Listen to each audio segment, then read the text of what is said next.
doing big things, and there's no time to waste. There is an acceleration almost, it feels like, in the things of God right now, because the earth is just spinning. Things are spinning and changing, and things are developing almost overnight. It feels like some of the stuff that you see online, some of the news reports that you see, stuff is just happening overnight, over the course of weeks and months instead of years and decades.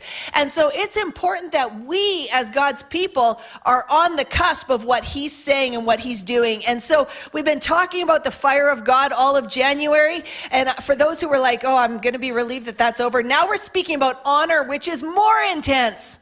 So, woohoo! This is really fun. But honor is this interesting topic that the more I study it, the more I'm, convinced that it's the core dialogue that God has with his kids. It's like the delivery system. So it's like, if you know that penicillin is the answer that you need to take for an infection or whatever, the needle or the way that it gets to you, the delivery system, is the way that you receive that. The love of God is the core nature that he's getting to us, but one of the main delivery systems is honor. And it's in honoring him and in the honor that he's placed upon us and in how we honor one another. So this is a big deal. And today we're going to get into some really heavy stuff, actually, in terms of culture and in terms of our society. So be ready for this. I would highly recommend that you take notes. Please don't just take my word for anything. Take the scriptures, go home, study them, because what I'm going to say this morning is going to go completely opposite to what you're seeing on general society knowledge. What people are saying, how people treat each other, our viewpoint on things like sexuality and identity and all of that, we're going to go in the opposite direction today. So it can't be about Pastor C said, it has to be about what does the Word of God say. That is what changes us, and that needs to be the foundation for our life. And so today, as we talk about honor, just a recap, the word honor, as it's talked about in the Word, literally is the word timi, spelt time, T-I-M-E, but it's the word timi, and it means, in its noun form, it means weighty, precious, and valuable. Weighty, precious, and valuable. In its verb form, then, it means to appreciate, to esteem, favorably regard, or to respect. So therefore, to honor somebody is to recognize their value.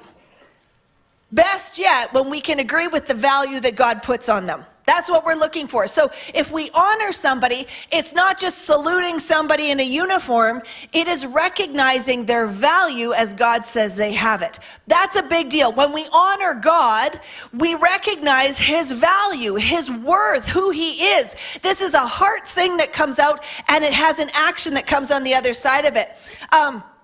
This is really huge because it's built in to God's very nature. 1 Timothy 1:17 says, now to the King eternal, immortal, invisible, the God who alone is wise, be honor and glory forever and ever. Amen. The one who alone is wise, he has, basically this verse is saying he is next level. Like we can't compare God to anything or anyone else. He has the wisdom that the world needs. He is wisdom. He is far and above. And so last week we talked about the art of honor. If you didn't get a chance to hear it, go back and listen to it. Just a plug on that one. Johnny has been updating all of the podcasts as well. And so if you're like, you just like to listen and not watch something, you can download the podcast and then you have it without Wi-Fi. So you can listen to it or using up your data. But we learned the art of honor means that A, we accept it, R, we receive it, and T, we take action. And so the taking action part is what we want to get into today, that the next thing, so we're going to talk about honor in action. And honoring God, recognizing his value is one thing.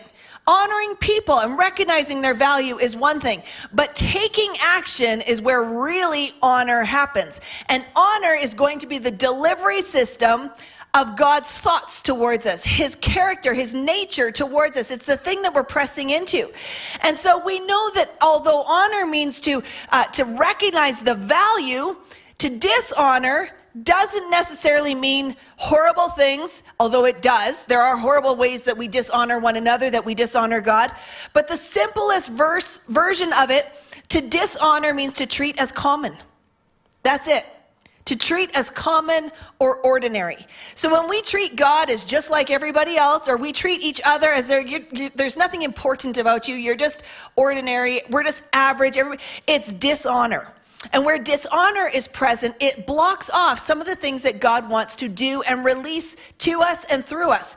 So this is big, and we're going to dig into this, and you're going to need to be prepared for maybe some mind shifting, because God is big on this topic. This is a big deal. There's a reason that in the 10 Commandments, that right off the top, God said he would have no other gods before him. He was talking about honor. He's like, I want the first place. I will settle for no less than the first place. And there's a reason for that, mainly because that's who he is. But also, we can't engage him unless we keep him in that place. And so honor in action means that we take the honor and we do something with it. Honor is one of those words, any English teachers might actually have, there's probably an actual word for this, but it's one of those words that is a noun and a verb, and it doesn't really exist unless we verb the noun. So, I know, right? For instance, everybody's like, no, that was grade 4, I blocked that out entirely. Yeah, no, so like to dream. To dream is one of these words. Dream is a noun and a verb. So a dream is a thing, but we can't really have one unless we do it, right? So you have to dream to have a dream. You with me? Okay. Hope is another one. Hope is a thing. I have hope that things will change. I have hope. But in order to have hope, which is the thing, I have to hope, which is the verb. You with me? Cook. I can cook. I can say I'm a cook. A cook is a thing, but a cook is only a cook if a cook cooks. So I don't cook. I do willingly accept deliveries, but I don't cook. So hope, cook, dream, they're all the same things. Honor is the same thing. We can honor somebody, we can have honor, but we don't actually honor unless we honor. Unless we do something, unless there's an action, unless we move in the place of choosing to honor, living the honor, expressing the honor, being changed by the honor. Are you with me? So it means that we can't just say that God wants us to honor him and we have to be people of honor versus dishonor. It means that we're going to have to change. There we go. This is the thing that God calls us into. It means it's not just lip service. It's a heart-motivated action and a change in us. So when we're living in a culture like we are right now, that is desperately a dishonoring culture. We live in a dishonoring culture, and you're going to find out just how dishonoring it is in the next few minutes. But we live in a dishonoring culture. And so for us to stop and realize what honor looks like in action, we have to realize that it's going to take us in an opposite direction to most of what we see right now. I don't know if anybody's been seeing, I have not watched the documentary, but there's this new documentary about Britney Spears. Anybody see all the advertisements about that? Lot going on, but basically everybody remembers the story about how Britney Spears was, she was like she was so ridiculously famous in her 20s, highly sexualized in what was put out there publicly, and everybody just kind of thrived on her public breakdown when she shaved all her hair off and lost her kids and lost her mind. And it was just fodder for the gossip people. And now they're doing this documentary and going back and looking at how she was handled in her different interviews and times when people would sit her down and have a real talk with her, and the belittling statements and the don't you think you should and shouldn't you have really and aren't you actually this, and the demeaning and the dishonoring way that they handled her literally drove her to a full public breakdown that now 10 years later people are like, oh, sorry. You know, we probably shouldn't have done that. We probably shouldn't have, like, realized that you were a 22-year-old with 2 kids and, you know, but they broke her. They damaged her. And so this culture of dishonor, it's been in our system for a very, very long time. And so when honor is an overflow of the heart, then dishonor works backwards and it hurts the heart. Are you with me? Honor is this thing that when it's meant to come out of us and it's meant to impact those around us. And when we are dishonored, we internalize the pain and we start to actually hate ourselves. We start to actually live from a place of dishonor. And right now we have what is called the cancel culture. Anybody familiar with cancel culture? More in the first. I'm just saying, not saying that we're old in the second service, but I'm saying so the first service was a little more aware of cancel culture. Cancel culture is basically like when President Trump said or did stuff that people didn't like and they deleted all of his accounts. That's like the big scale picture of it. Small scale, it's when on Instagram, Facebook, Twitter, whatever, you don't like, and it's not about I don't like the person. I don't feel like I don't like what you said. I don't like what you did, and therefore I'm deleting you. But not just I'm deleting you, I'm going to say that I'm deleting you so you know I'm deleting you. Right? So you'll see people comment and they'll say, I've seen it recently on a ton of Christian Instagram pages where Christian speakers and pastors and whatever, maybe, the worst one was the people that like literally said, congratulations to President Biden, blah, blah, blah. They're just trying to give honor. They're not saying I voted for you, didn't vote for you, whatever. They're just saying, and people are like, how dare you say that? I would have expected more from a Christian leader. Unfollow. But they have to comment it so that you know that I'm unfollowing you because you disappointed me. Right? Do you see what I'm saying? In other words, you're not worthy of my value. My check mark, my like, my follow is now my indicator of me valuing you, valuing your opinions, valuing what you say, what you do. And if I don't like what you say or do, I just cancel you. To the point that they're saying that now you have to be so careful because there's people whose entire careers are gone literally overnight due to cancel culture, which means that our society has decided we have the power to pull you down. Problematic, because God has a different view and God sees honor as something sacred, something that he has bestowed on people, and he expects us, particularly as believers, to get this right. And so we're going to have to swim upstream on this. And this is part of when he says the fire is about to fall and God's about to move. I'm telling you, he cares about what you do on your Instagram account. He cares what you do on Facebook. He cares what we say to other people. He cares how we honor and dishonor. The fire of God is not going to tolerate sloppy speech, crappy attitudes, lazy relationships. He's not going to tolerate it. We're called to be people of love that carry love, mercy, compassion. Does that mean you have to like and follow everybody? No, but it's not on us to make sure people know they've disappointed us. It's not our job. So, are you with me this morning? All right, let's go there. So in God's honor system, it comes down to what and who does he honor and why? And it has less to do with our behavior than we would think.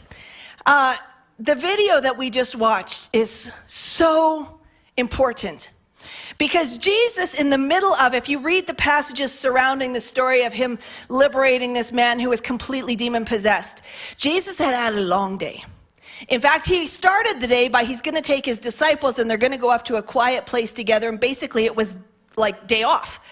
And then they come and they notice that there's people everywhere, and Jesus has compassion on them and he preaches all day. And then there's the feeding of the 5,000. So he preaches them and then he feeds them, and there's the sitting down and clean everything up. And then Jesus goes to pray by himself for a little bit, and then he gets in the boat and then they cross to the other side. I mean, it's been a long day. And we know that Jesus, because we can see with the story of the centurion, Jesus could have just cast out demons from a distance, He didn't have to be there. He could heal people from a distance. It was at his word, things would happen. But Jesus did this man the honor of coming in his own fatigue and coming across the lake and looking him in his eyes and restoring his value, restoring his honor. He didn't need to, but Jesus takes this that seriously. Honor is something, value is something. He needed this man to know how very loved he was, how incredibly loved he was. This is God's version of honor. And so today we're going to break it down into three things. And I'm not grammatically correct on this. So again, for our English teachers, sorry. But we're going to talk about honor and me. And we're going to talk about honor and we. And we're going to talk about honor and he. And someday when I'm gone, somebody can write a dictionary called the Pastor Charlotte Dictionary, and it will make no sense at all. But nevertheless, this is to help us remember honor has to be applied because it's a noun and a verb. So it has to be applied. So it starts off with me, honor and me. The fingerprint of God is on all of his creation. He has left his stamp on all that he has made. And the word tells us that in the beginning, he created the heavens and the earth. He fashioned and formed the trees and the hills and the valleys and the animals and the plants. And he looked at it all and he said it was good. And then he made man in his image and he made the woman with the man and he breathed life into us. And he said, it is very good. He made us in his image. He put his fingerprint on us. And he said it's very good. Those words, it is very good, are words of value. He was saying you're more than the plants. You're more than the animals. You're more than beasts. You're my creation, made in my image.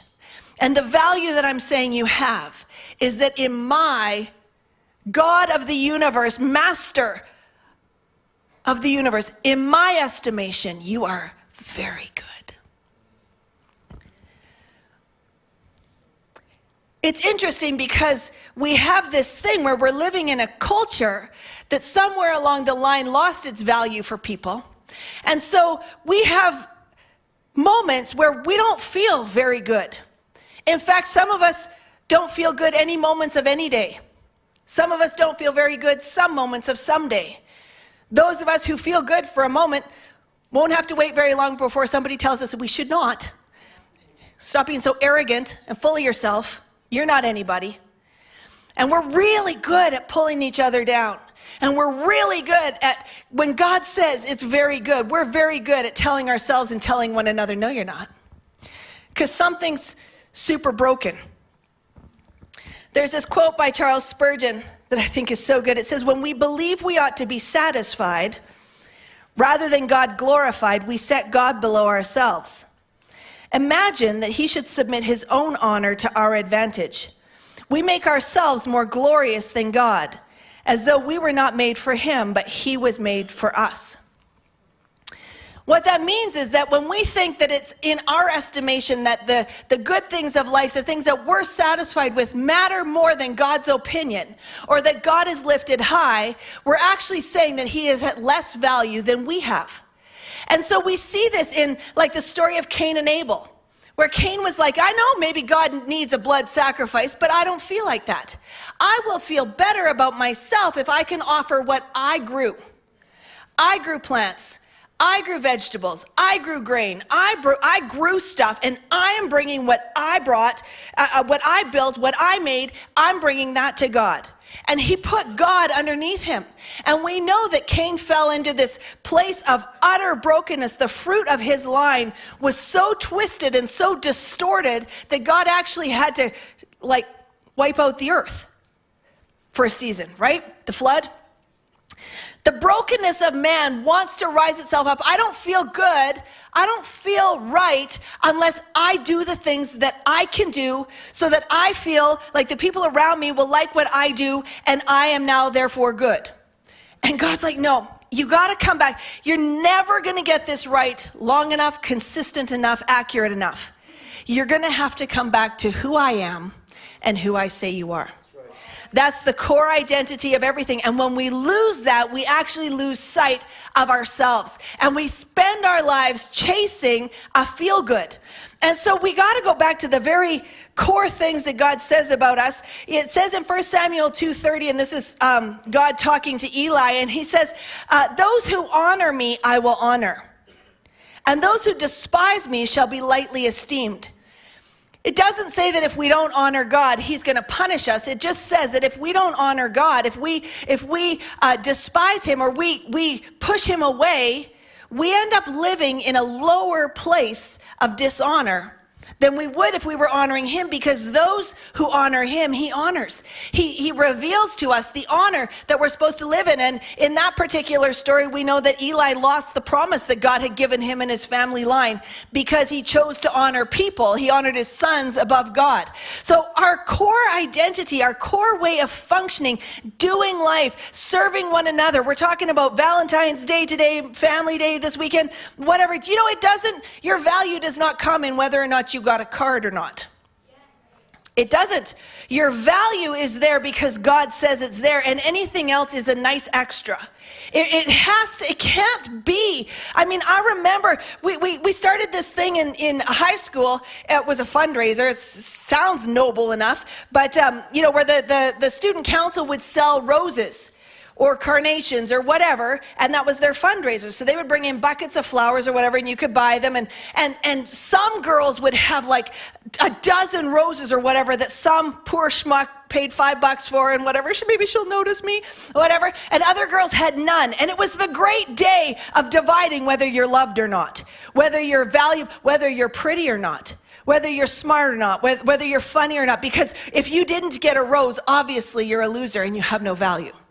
Right? We build these things into our society. We've got them. I was saying this morning, I remember the 17 magazine. Did anybody ever read any of the ladies' 17 magazine? I don't know what the boys read, but whatever. It always had like all these questionnaires and surveys and, things in them, but they weren't about like, what do you think about riding horses, or what do you think about, it was self-analysis and comparison and whatever. And you'd get to the end of it and you'd find out whatever category you fall into for whatever the particular questionnaire was. And then you wonder, is this normal? Am I one of the, you want to be in one of the, most people are, because you're hunting for value. You're hunting for, I want to feel good about me. I want to know that there's a reason I breathe. I'm telling you, progressively, our recent history has taught our society that your value is dependent on what people say it is. And God's saying you will never be well until you come back to knowing what I say about you, who I say you are. When Jesus crossed the water to minister to that man who was broken and shattered and demonized, Jesus wasn't looking at his behavior. He was looking at his core value. Jesus crossed the water to set him free because of who he was made to be. Demons or not. His core value never changed. Some of us need to hear that today. You might feel like, I am so broken, I am so far gone, I have screwed up so badly, I can't possibly ever get it back in my lifetime. I have hurt so many people, I'm a walking wreck. Jesus is like, your value actually never changed. Your circumstances might need to, but your value never changed in my eyes. And so if we go back to the core, we're so familiar with this verse, but I want you to hear it with fresh ears this morning. Psalm 139, starting at verse 13. Now I want you to know, this is not sex ed class, this is not biology. However, there is a moment when two things come together as one, and no science can duplicate what God can do. When God goes, now, and there's a spark of life that has the breath of God, the signature of God on it. There is a moment when conception happens that is not a man-decided thing. It's not the luck of the draw. It is God in a moment breathing life. In that moment, there is a touch of the fingerprint of God. There is a touch of the breath of God. And it doesn't matter if in that moment on the outside, if it's a rape, if it's a terrible situation, that's irrelevant.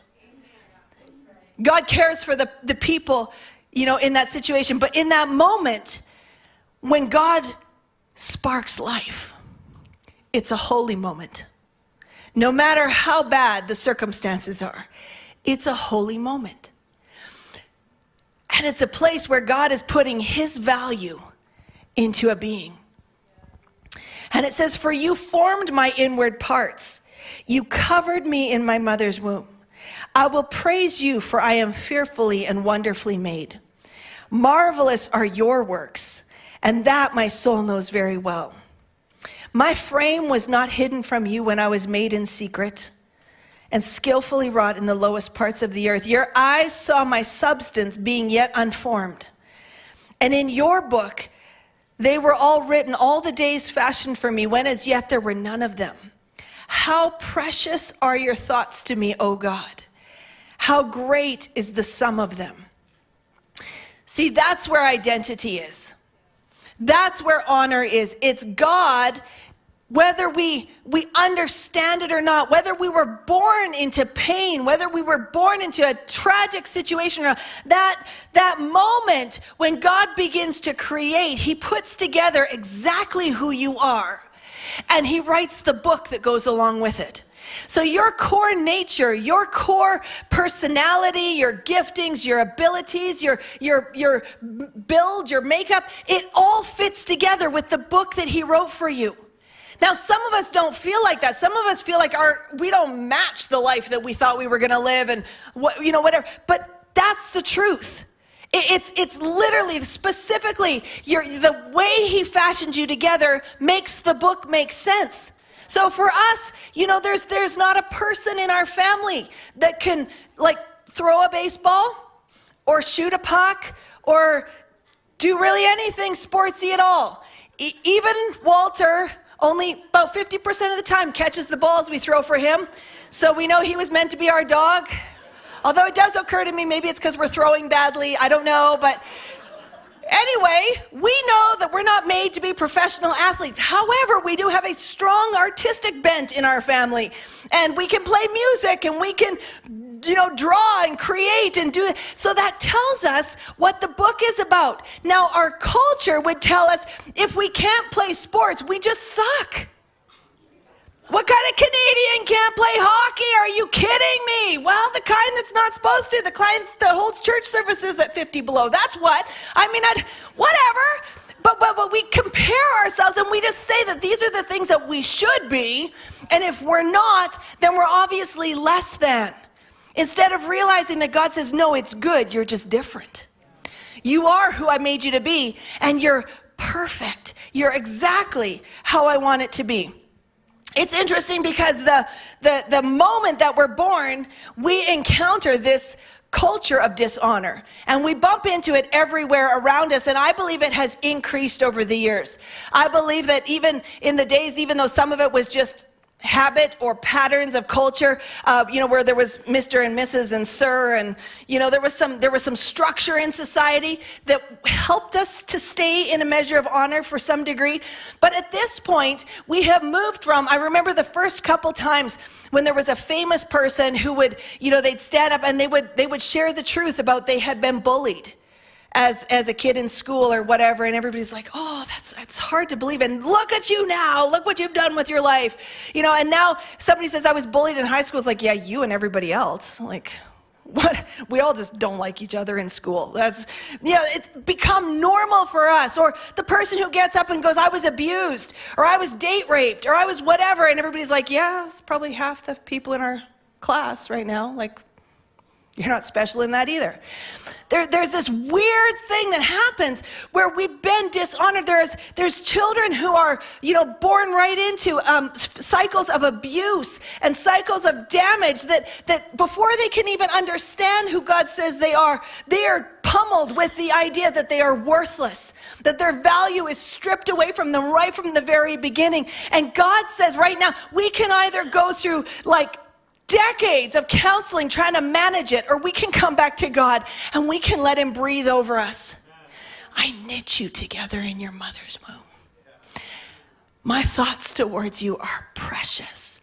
I have given you a hope and a future. I've written a book for you that's full of life and life abundantly. You are wanted. You are loved. You are a walking, talking miracle just because you are. Not because of what, this is the only way that we find our way through this. And so we've got kids coming up in elementary school bullying each other. We've got kids in junior high bullying each other and abusing each other. We've got kids in high school abusing each other. There is almost no one who makes it to being an adult that hasn't been dishonored in such incredible ways that if it were told 20 years ago, we wonder how they were still functioning. But it's become our normal. And I believe God in this hour is calling us back to the place where we honor him first and we allow him to show us the honor that he's placed in us, who we really are, so we can live in the fullness of his life and his love. That's the calling for this hour, that we really know. The man who was in the video that we just saw, that Jesus set free, he didn't walk out and, if he was in our time, and he said, I was possessed by like thousands of demons. People would be like, wow, what'd you do to open that up? That's terrible. Like, well, I don't, you need to get some serious healing before we're ever going to listen to what you have to say. Like, that's just, you obviously dabbled in some stuff that you should not have dabbled in. And clearly, he just went out and proclaimed what Jesus did in him. He just lived out of the freedom.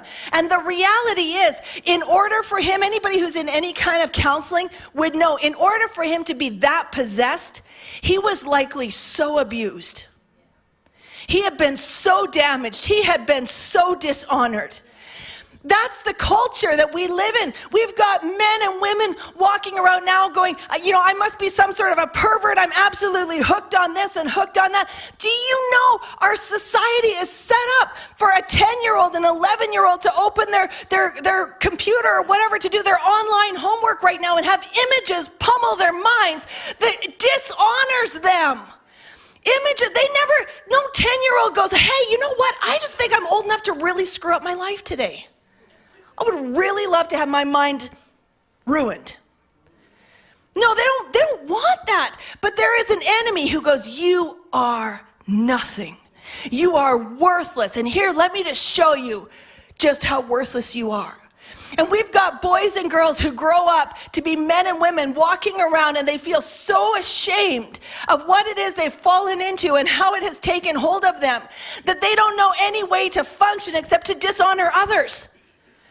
God's like, you got to come back to what I say about you. We got to start with the identity founded in the living Christ, the one who fashioned us, who knows us, who, knowing how very damaged and broken we would be, gave his life. He said, what are you worth? What's your value? Everything. I will lay down my life for you. These chains of shame, they need to go. It has to connect with who he says I am. 2 Corinthians 3:17-18 says, now the Lord is spirit, and where the spirit of the Lord is, there is liberty or freedom. But we all with unveiled face, beholding as in a mirror the glory of the Lord. Man, don't you wish, when we're feeling less than, don't you wish that it said beholding as in a window? Beholding as in a glass that I can see through and see him. No, it says when we come with unveiled faces, we come wide open before him and we look as in a mirror. Oh, and some of us have learned to hate ourselves so much. I can't look in that mirror. I can't see God in that. But we look in the mirror and we see him. And he says to us, I want you to see. I see my fingerprint on you. I got my mark on you. He wants us to be able to look in the mirror and see him. And most of us have grown up with the look in the mirror and see what you're not. You're too big, you're too small. You're too fast, you're too slow, you're too short, you're too dumb. You're too arrogant. You're too whatever. God's like, no, you know what? I need you to come. And I need you to look in the mirror. And I need you to see me. Because I left my fingerprint on you. And it says, beholding as in a mirror the glory of the Lord, we are being transformed into that same image from glory to glory, just as by the Spirit of the Lord. We're being transformed to look more and more like him the more time we spend in that place. The more times we look at him, the more times we're in that place. And it says from glory to glory. And you know that word glory there literally means weight or value. It's the same. It translates the same as honor. He says the more time you spend with me and you look at me and you see who I am and you see who I say you are, the weight of my presence and the weight of my presence in you is going to increase and increase and increase. It's going to develop in you as you spend time with me, as you honor me, as you allow me to show you the honor that I've placed in you. It's going to develop something. And so it's in this place that we begin to get our identity. We begin to know who we really are.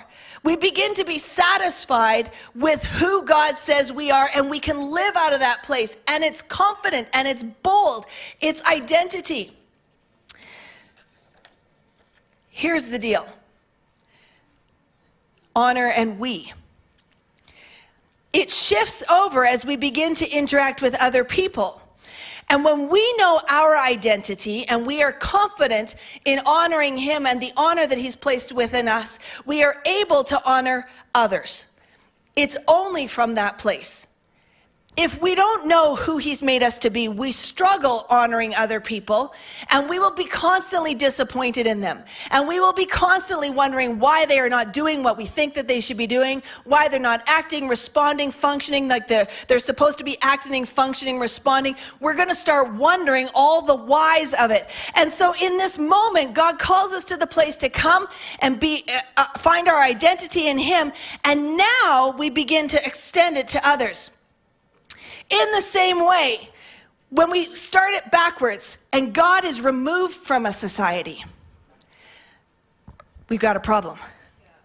We begin to shift and we can't see others with the value that they're supposed to have. So when God is removed from a society, honor is removed from a society. And when honor is removed from a society, identity is removed from a society. Now here's where we get into the stuff that's upstream. God is removed from a society. Honor, therefore, is removed from a society. And when honor is removed from a society, identity is removed from a society. And there's strong spiritual, biblical proof for this. Most of us, if we look around at our society today, that is probably the number one thing that we would see as a problem. We don't know who we are. We're asking 3-year-olds what gender they think they are. We're wandering around as grown adults, wondering who we are, wondering how to find value, what's the purpose of anything. There's this issue that's fundamental. It's wound into us, and it's the absence of God. Romans 1 is the chapter in the Bible that is as blunt as it could possibly be. And so we're going to dig into that today.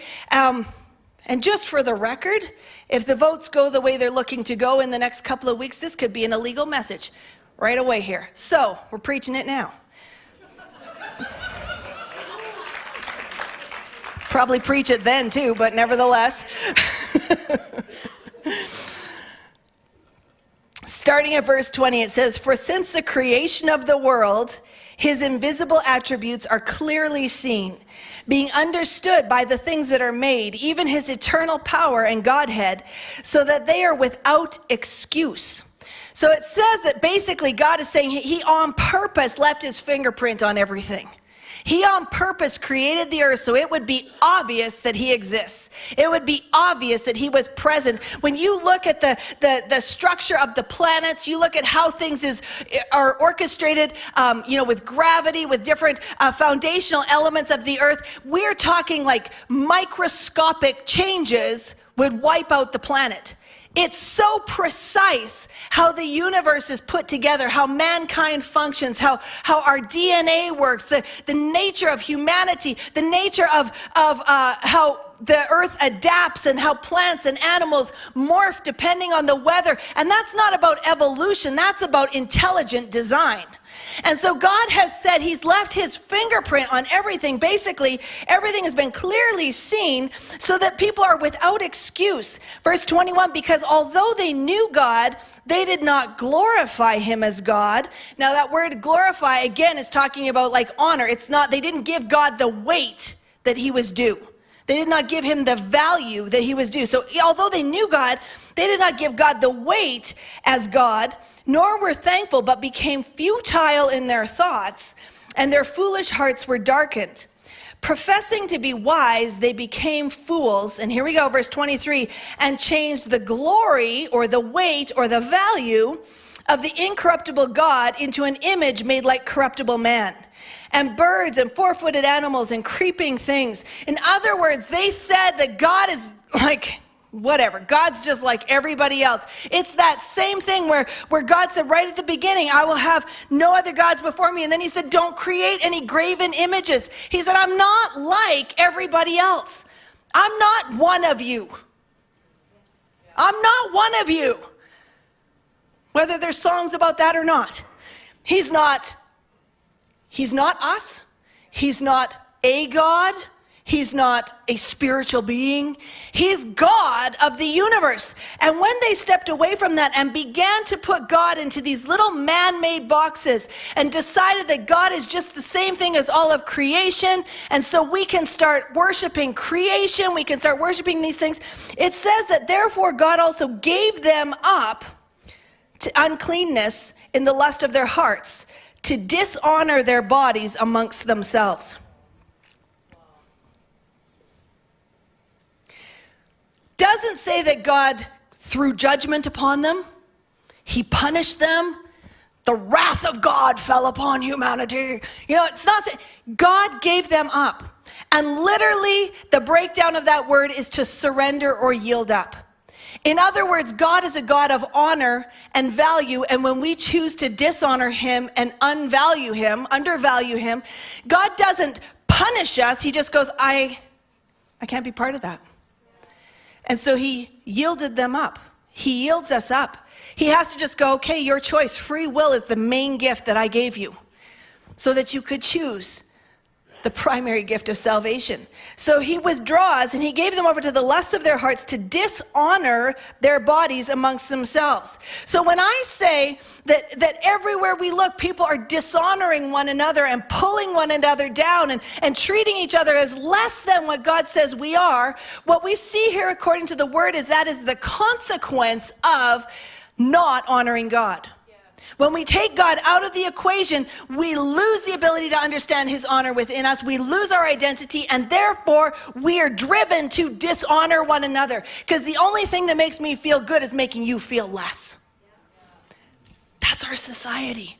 That's where we are. If we go on a little bit further, it's talking more about this contrast of honor, dishonor, glorify, not glorify. It says basically here that they did not honor God. They changed his glory. In other words, they treated him as common. Starting at verse 25, it says, who exchanged the truth of God for a lie. Now it's talking about the truth of his wisdom, his value, who he is. That's the truth. And worshiped and served the creature or the creation rather than the creator who is blessed forever. And for this reason, this is another gave up.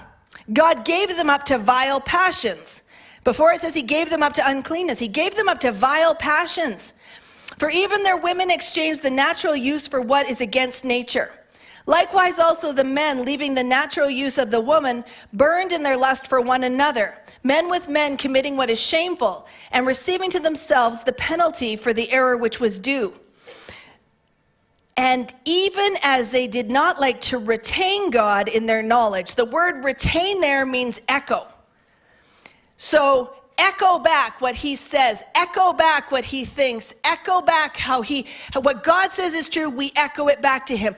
They did not choose to echo back in their knowledge what God says. They did not choose to echo back his design. They did not choose to echo back his way of thinking and being. It says, here's another one.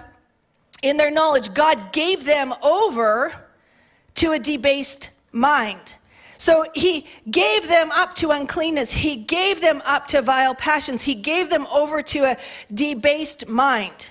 And the word debased there literally means, catch this, this is so interesting, without value. How do we treat each other? What's the mess up in our sexuality or our identity, in our culture? It is that when we choose to turn away from God and we remove ourselves from echoing his thoughts, echoing his truth, and we choose to think like we want to think, and God just says, okay, then go for it, we automatically default to dishonoring one another. We automatically take away the value of one another. Isn't that shocking? And so even, as we walk through this, we can see the built-in, God has given value. We can operate in it, or we can step out of it. So it says he gave them over to a debased mind to do those things which are not fitting, being filled with. And I want you to catch this because, and again, if anybody's watching online, don't get all up in arms about this. There's obviously 2 verses about homosexuality, lesbianism, whatever. God is not rating fallen nature here. So the rest that I'm just about to read is the same as everything else. So we got our pet things that, we like to go, well, that's super bad.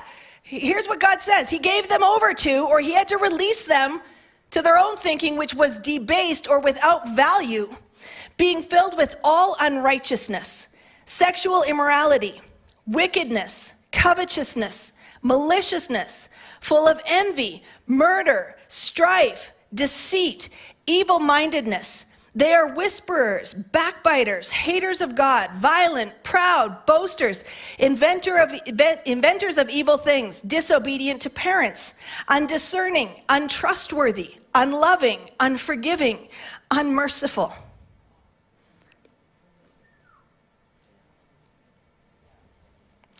Who, knowing the righteous judgment of God, that those who practice such things are deserving of death, not only do the same, but also approve of those who practice them. God is saying here, not only do I love you, value you, put my fingerprint on you, I looked at you before you were even born and couldn't wait to see how you were going to live out the book of life that I wrote for you. I call you precious no matter how many wrong turns you take. I call you precious. But God is saying that when we decide, now remember the quote that we read earlier about when we decide that our own comfort is above what God's saying, we put him underneath us. When we say, you know what? I'm not all that precious. I'm not worth all that much. God's not real. I don't believe if there's a good God, why would he even allow this sort of stuff? So I'm going to choose to walk away from him. Instead of realizing that the issues that we see around us are from the absence of God. It's not that God allows. God says to humanity, if you want to dishonor me, I just can't be part of it. I'm going to step back. And you do what you need to do. And we live in this place where the dishonoring one another goes on and on and on. And because identity is found in the presence of God, and identity is found in honoring him and recognizing the way he honors us and the value he places in us, it means that when an entire society falls into this, we don't know who we are. We are chasing our own minds, our own thoughts. We're trying to solve the problems of the universe with an answer that can only be found in God. We're trying every other way. We're trying to make ourselves feel good. I'm telling you, there are people that are, even in our own, close culture that have been victims of all kinds of abuse, all kinds of dangerous, horrible things, words that people have said to them, experiences that they have had, just horrible situations. And God just comes in and he looks beneath all of that. And he says, the way out of this, the way to make sure you're not going to perpetuate it and carry it on to somebody else, The way you're not going to duplicate this and pass it on is you got to come back to that core relationship with me. You got to find out who I am. You've got to find out what I say about you. You've got to listen to my heartbeat. You've got to come and from glory to glory be transformed into my image. We can try and change society. We can throw money at it. We can try and build programs, and it's great that we have help and supports for people, but it's not really going to change until we have a move of God. And God's at the point where he's had about enough of it, I believe. I believe God is coming. We are talking about this era of fire where the presence of God will come and it will convict. I believe God has heard the cries of men and women, boys and girls who are in agony, and God is coming to move upon hearts. He is going to put an end to some of this stuff. And our best place to be is in his presence. Finding out what he says, adjusting our lifestyles, adjusting our words, adjusting our behaviors. If any of us have been guilty of dishonoring someone with our words, our behaviors, our actions, our cancel culture, we need to repent before God. We need to align ourselves with him and what he says and what he does and how he thinks. We come back to that place because we need to realize that if we've drifted in that way, we have drifted towards a debased mind. And based on this, the natural outflow of that is we will hurt people. But the natural product of honor is honor. So when we come back to that place with God, we experience that. So this is our final point then, honor and he. 1 Peter 2:17 says, honor all people, not just nice people. Isn't that interesting? Not just like church people, which aren't even always nice people. Honor all people. Love the brotherhood. Fear God. Honor the king. Even if they are not acting honorably towards you. Literally, that's the command. It means treat people with the value. We want our honor system. We want our valuation of people to match God's valuation of them. Even if they're walking, talking super jerks. It's not about their behavior. It's about their core identity in Christ as his creation. It is possible or God wouldn't command it. Right? I'm telling you, it's impossible if you and I don't know our identity in him and we don't honor him first. We do this not because people deserve it in man's eyes, but because God asks us to, and we are honoring him. So our act of honoring him means I honor somebody even when I really don't want to. As I do, get some amens in the house. As I do, God begins to change my heart. And I begin to see people through his eyes. And the reality is, if any one of us met the guy who Jesus set free from all of those demons, we would probably run in the opposite direction. We would probably be like, there's no way. I mean, it says that the city tried to chain him up. They threw him out of the town. Dude's walking around screaming, cutting themselves butt naked. Like, it's not an honorable situation. And yet Jesus went out of his way to speak to his value. It's possible to honor all people. Tail end of that verse, it's actually even possible to honor the king in our current situation. Romans 12:10.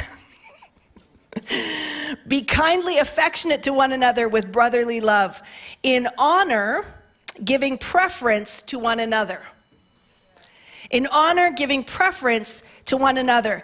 Literally, the word preference means, you're not even going to believe this. The word preference means to lead the way. To lead the way. In honor, in other words, putting value on somebody, I will choose to lead the way for somebody in putting value on others. I will choose to do what is necessary to honor them.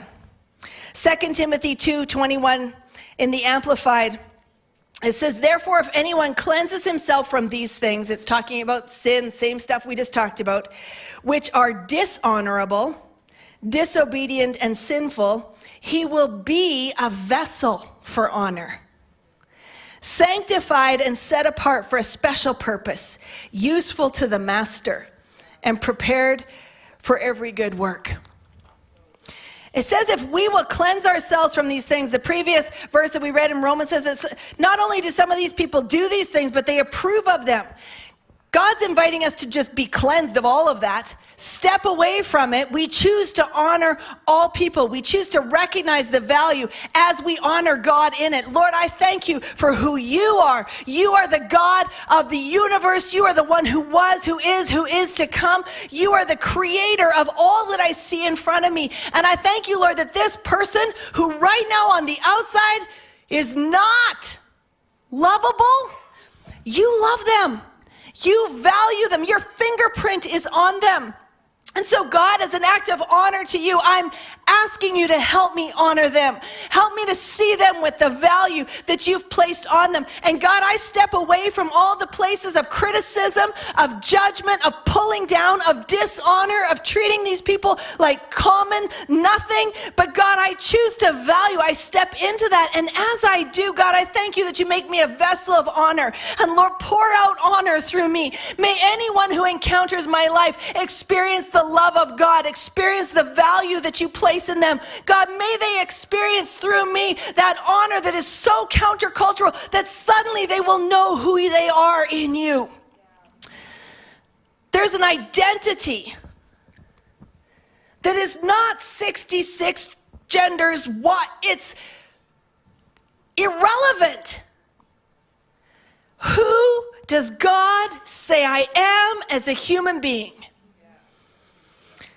A created being with his fingerprint on me, who was made with the capacity to walk and carry the presence of the living God in me. Maybe we just need to stop talking so much about all the other junk. It's really not that necessary to find myself on a spectrum. It's necessary that I find myself when I look in that mirror. And I behold in the mirror the glory of God. And I lay aside what I've thought, what people have said, the harms, the things done to me. Some of you in this room may have been through tremendously terrible experiences. Some have been abused. Some have been mistreated by family members, friends. Some have been raped, some have been criticized, some have been accused. We've all been dishonored. All of us. And yet in all of that, God comes in and he's like, that's not who you are. And if you want to see your friends, your family, your children, your spouse respond differently, you got to stop living out of dishonor and start living from a place of honor, honoring him, honoring me, honoring we. And from that place, God can speak and he can move. I'm convinced that it's possible for a city to change, a province to change, a nation to change. But not unless up close and personal God's people change.